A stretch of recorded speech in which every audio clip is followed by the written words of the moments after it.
Hi everyone, good afternoon. I Neha Gupta welcome you all to my YouTube channel StudyMate Neha. So friends, today we are going to discuss class 33 of Indian Polity.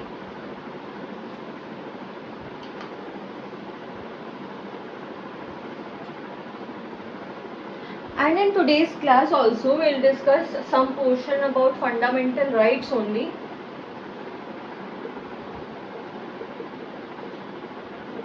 I know इतने दिनों से एक ही topic चलता जा रहा है तो थोड़ी बोर्डम क्रिएट हो जाती है, still it is important to study.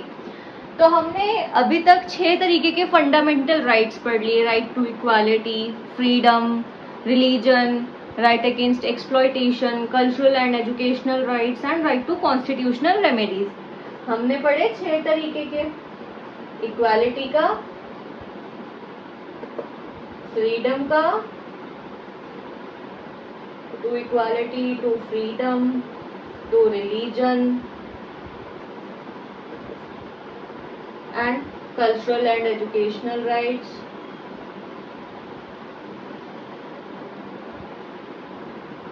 against exploitation and lastly हमने क्या पढ़ा, कॉन्स्टिट्यूशनल रेमेडीज के बारे में.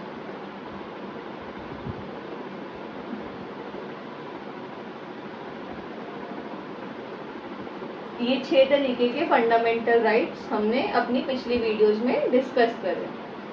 बट जब हमारा कॉन्स्टिट्यूशन आया, जब हमारा कॉन्स्टिट्यूशन बना, तो उसमें ओरिजिनली सिर्फ और सिर्फ 6 फंडामेंटल राइट्स नहीं थे. Originally we had 7 fundamental rights और उसमें से एक था आपका right to property,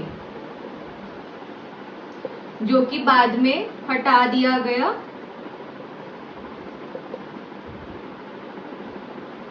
through 44th constitutional amendment which took place in the year 1978. And ये कौन से आर्टिकल में मेंशन था कॉन्स्टिट्यूशन के? Article 31 of the Indian constitution में ये मेंशन था. बट जब 4th कॉन्स्टिट्यूशनल अमेंडमेंट आई 1978 में, तो जो ये 31 आर्टिकल के अंदर जो प्रोविजंस थे प्रॉपर्टी को लेकर, ये आपके ट्रांसफर कर दिए गए कौन से आर्टिकल में? Transferred to article 300A of the Indian constitution. ठीक है. तो जो आपका राइट टू प्रॉपर्टी था वो इनिशियली एक फंडामेंटल राइट था. It was one of the 7 fundamental rights. But in the year 1978 and by the process of constitutional amendment and the constitutional amendment number was 44th. तो 44th constitutional amendment से जो आपका right to property था उसे repeal कर दिया गया, उसे हटा दिया गया एंड उसके प्रोविजंस कहाँ पर ट्रांसफर कर दिए गए? आर्टिकल 300A में. और अब ये फंडामेंटल राइट नहीं रहा, इसको क्या बना दिया गया? एक लीगल या फिर कॉन्स्टिट्यूशनल राइट, या फिर आप ह्यूमन राइट भी कह सकते हो. इसे अब इस नजरिए से देखा जाने लगा. ऐसी अमेंडमेंट लाने की जरूरत इसलिए पड़ी क्योंकि बहुत सारे केसेस ऐसे अराइज हो रहे थे जिसमें एक इंडिविजुअल एंड जो स्टेट थी वो आपस में कन्फ्लिक्ट में आ रही थी. तो उन्होंने देखा भाई कि जैसे हम बोलते कि जो फंडामेंटल राइट्स होते हैं इनको कोई वायलेट नहीं कर सकता, these are justiciable in nature. तो जब भी किसी इंडिविजुअल का वो राइट आपका वायलेट हो रहा था तो वो कोर्ट में जाते थे कि भाई हमें जस्टिस चाहिए. तो इतने सारे केसेस के बाद, हियरिंग्स के बाद, मतलब ऐसी ऐसी जजमेंट्स पास हुई जिसकी वजह से ये फाइनली डिसाइड कर दिया गया कि हाँ, जो राइट टू प्रॉपर्टी है, now we will not consider it as a fundamental right, now it is a kind of legal and constitutional right. And अगर आप ह्यूमैनिटी के पॉइंट ऑफ व्यू से देखें तो ये ह्यूमन राइट भी है कि you can not deprive any individual of his और हर प्रॉपर्टी. आप किसी भी इंसान से उसकी प्राइवेट प्रॉपर्टी को नहीं छीन सकते. ठीक. तो जो इसके 2 मेजर प्रोविजंस थे, लाइक जो 2 मेजर क्लॉजेस थे आर्टिकल 31 के, वो क्या थे? सबसे पहला तो यही था कि आप किसी भी इंडिविजुअल से उसकी प्राइवेट प्रॉपर्टी नहीं ले सकते हो, मतलब जो स्टेट है वो किसी भी इंडिविजुअल से उसकी प्राइवेट प्रॉपर्टी नहीं ले सकती। दूसरा क्लॉज ये था कि अगर ऐसे सर्कमस्टांसेस बनते भी है कि वो प्राइवेट प्रॉपर्टी स्टेट को लेनी पड़ रही है due to some public purposes और रीजंस, तो उसको उसकी फेयर कॉम्पनसेशन दी जाएगी। ये थे इसके दो ब्रॉड क्लॉजेस, मतलब अगर लेमैन लैंग्वेज में समझे तो। उसके बाद जब अमेंडमेंट हुई तो जो इसकी क्लॉजेस थे उन्हें एंड जो कुछ सर्टेन प्रोविजंस थे उन सबको क्लब कर दिया गया। क्लब कर दिया गया का मतलब मैं ये आपको समझाना चाहती हूँ कि मतलब अब हम 2-4 पॉइंट्स के बारे में ऐसे बात करेंगे जो कि आर्टिकल 31 एंड आर्टिकल 300A हमें समझाना चाहते हैं कि what exactly is right to property. तो सबसे पहला तो सिंपल ये राइट टू प्रॉपर्टी जब हम पढ़ते हैं हमें समझ भी आ रहा है कि किसी भी इंडिविजुअल से हम उसकी प्राइवेट प्रॉपर्टी नहीं छीन सकते। बेसिकली हम इसमें स्टेट की बात करते हैं, हम एक गवर्नमेंट की बात करते हैं कि जो गवर्नमेंट है वो अपने किसी भी इंडिविजुअल से उसकी प्राइवेट प्रॉपर्टी नहीं छीन सकती है। दूसरा ये है कि अगर ऐसी सर्कमस्टांसेस अराइज होते हैं कि जो स्टेट है, जो गवर्नमेंट है, उसको किसी पब्लिक पर्पस की वजह से अगर प्रॉपर्टी लेनी पड़ रही है उस इंसान की, तो उस केस में जो वो इंसान है जिससे उसकी प्रॉपर्टी ली जा रही है उसको एक फेयर कॉम्पनसेशन दिया जाएगा कि आपकी जो प्रॉपर्टी है उसकी मार्केट वैल्यू इतनी निकल कर आ रही है, तो will compensate you with that value and you please transfer your property to us, जिससे हम वो आगे पब्लिक गुड के लिए, पब्लिक पर्पस के लिए यूज कर पाए।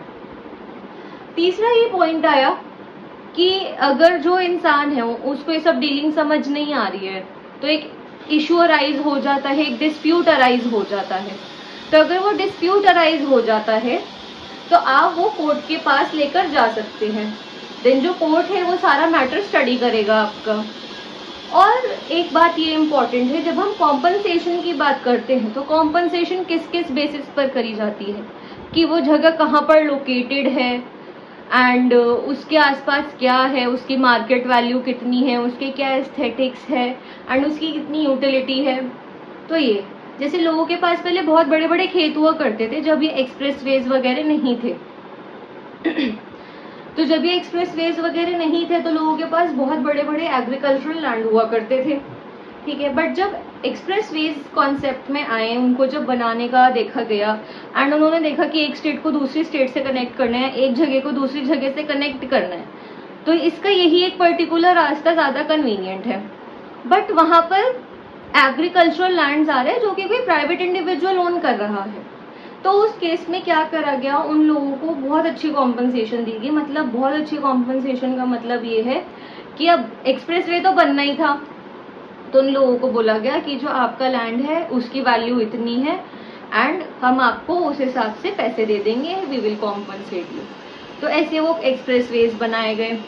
अब जैसे मेट्रो लाइंस डलती है तो उसकी जो भी प्रोसेस में, जैसे जो अगर कोई प्रॉपर्टी वगैरह आती है एंड अगर वो उस वे को हिंडर करती है, like these are just examples कि आप इससे समझ पाए कि जो गवर्नमेंट है या फिर जो स्टेट है वो क्यों किसी इंडिविजुअल से उसकी प्रॉपर्टी एक्वायर करती है।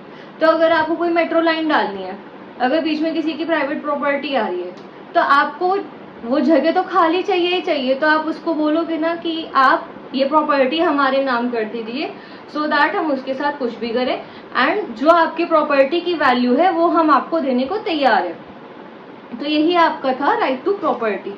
हमने इतने 6 फंडामेंटल राइट्स पढ़ लिए एंड हमने उनके बारे में डिस्कस करा कि वो अलग अलग आर्टिकल्स के अंडर है। लाइक हम जब फंडामेंटल राइट्स की बात करते हैं तो हमने बोला था ना कि आर्टिकल 12 to 35 फंडामेंटल राइट्स को कवर करते हैं। बट बीच में ये क्वेश्चन आया होगा कि आर्टिकल 30 से सीधा आपने आर्टिकल 32 कैसे लिया, आर्टिकल 31 का मेंशन कहाँ है। तो इसीलिए मैंने वाली क्लास एक स्पेशल बनाई है कि जिसमें हम बता सके कि आर्टिकल 31 के साथ बेसिकली हुआ क्या, जिससे अब वो फंडामेंटल राइट्स में डिस्कस क्यों नहीं करे जाते एंड आर्टिकल 31 किस बारे में बात करता था। तो हमने अब आर्टिकल 31 डिस्कस कर लिया है एंड पिछले वीडियो में हमने आर्टिकल 32 भी डिस्कस कर लिया था जिसमें हमने राइट टू कॉन्स्टिट्यूशनल रेमेडीज पढ़ा था एंड वी डिस्कस्ड 5 रिट्स। अब जो आगे आने वाली क्लास है उसमें हम बाकी के 3 ही आर्टिकल्स के बारे में डिस्कस करेंगे, 33, 34 एंड 35 एंड आई गेस कि आगे आने वाली 1 या 2 क्लासेस में, 2 क्लासेस तो शायद मैक्स टू मैक्स मैं लूँगी कि आपका ये फंडामेंटल राइट्स का कॉन्सेप्ट में रैप अप कर दूँ। तो फ्रेंड्स, विद दिस आज की क्लास को एक फुल स्टॉप लगाते हैं। मतलब जो हमने पढ़ा वो आज इतना ही था। आज की वीडियो में हमने article 31 of the Indian constitution discuss करा एंड हमने ये देखा कि वो पहले ओरिजिनली 7 फंडामेंटल राइट्स में से एक था, बट देन उसको 44th कॉन्स्टिट्यूशनल अमेंडमेंट के अंदर रिपीट कर दिया गया, जिससे अब वो एक फंडामेंटल राइट नहीं रहा एंड अब उसके पास एक कॉन्स्टिट्यूशनल या लीगल राइट होने का स्टेटस है। तो मैं आशा करती हूँ कि आप सभी को ये अच्छा लग रहा होगा, मेरा पढ़ाया हुआ समझ आ रहा होगा। एंड फ्रेंड्स, मैं आपको ये बात कहना भी चाहती हूँ कि मैंने बीच में हिंदी क्लासेस भी शुरू करी थी, जिसमें हम होल एंड सोल हिंदी में ही पढ़ाई करते थे, but after making so much efforts also I am not getting any kind of response कि मतलब हाँ कुछ इंटरेस्ट लोग शो कर रहे हो, कुछ व्यूज़ आ रहे हो, ऐसा कुछ है ही नहीं। And then I feel very bad कि भाई मैं इतनी मेहनत कर रही हूँ उसके बाद भी कुछ नहीं है। तो मैं अब जो अपनी क्लासेज है वो सिर्फ और सिर्फ ऐसे मीडियम में ही रखूँगी, लाइक इंग्लिश मीडियम में ही रखूँगी। I will try my best. मतलब वो तो मैं अभी भी जो मेरी क्लासेज है वो इंग्लिश मीडियम है, like we study in both a mix of Hindi and English. तो हम उसी बारे में अब अपनी क्लासेस को लेकर क्लासेज अब अपनी कंटिन्यू करेंगे, जिसमें जो कुछ इम्पॉर्टेंट वर्ड्स होंगे उनके लिए मैं आपको स्पेसिफिक हिंदी टर्म्स भी बता दूंगी। मोर ओवर जब मैंने हिंदी की क्लासेस बनाई थी तो उसमें कुछ ऐसे कमेंट आ रहे थे कि मैम आप इंग्लिश भी यूज़ करिए। अरे जब हिंदी की क्लास बन रही है तो उसका स्पेसिफिक पर्पस क्या है? हिंदी में पढ़ाई करना, तो उसमें मैं इंग्लिश क्यों यूज़ करूँगी? बट चलिए ठीक है, मतलब मैंने उस चीज़ से ये एनालाइज करा कि लोगों को में भी दिक्कत हो रही हो, तो इससे बेटर है कि मैं भी अपनी ज़्यादा एनर्जी वेस्ट ना करूँ एंड आपको भी फिर कंटेंट रेगुलरली मिलता रहे। क्योंकि जो इंग्लिश ऑडियंस है उनको तो फिर उनकी तो कॉन्टिन्यूटी ख़राब हो रही कि एक दिन उनको हिंदी की देखने को पड़ रहा है, एक दिन उनको इंग्लिश का। तो इससे बेटर है यही हम सबके लिए ठीक रहेगा। तो इस क्लास के माध्यम से मैं ये भी अनाउंस कर रही हूँ कि अब से मैं हिंदी क्लासेस कंडक्ट नहीं करूँगी। मोर ओवर मैं ये बताना चाह रही हूँ कि मैंने अभी एक नया यूट्यूब चैनल भी ज्वाइन करा है, दैट इज़ पढ़े भारत। तो वहाँ पर आप BPSC की प्रिपरेशन के लिए वीडियोस को देख सकते हैं एंड साथ ही साथ आप प्लीज़ मेरी वीडियोस को लाइक और शेयर तो ज़रूर करें, चैनल को भी सब्सक्राइब करें and if you find that channel also useful तो आप उसको भी रेफ़र कर सकते हैं। And thank you so much.